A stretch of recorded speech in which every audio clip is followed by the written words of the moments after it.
Ellucian is a global company, and because of that, we offer internships all across the world.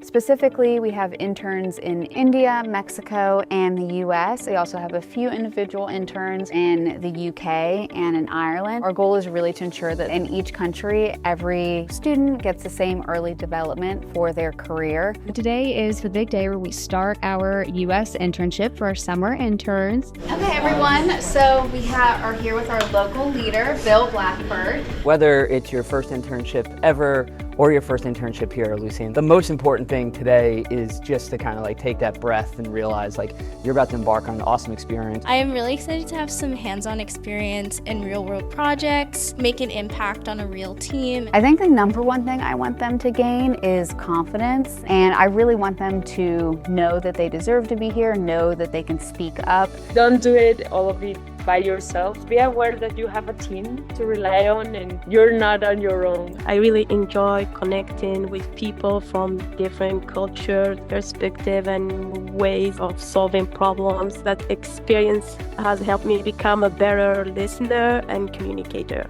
The training and the work is going in parallel so that we learn things and we implement that. I think the biggest parts of doing an internship is you step out of college, you step out of your comfort zone. And it is very full circle for me to have been an intern and then now to be in charge of it and to hopefully give everyone as positive of an experience as I had. I think I'm just really looking forward to see all of them grow from beginning to end and kind of see how everyone succeeded as a whole.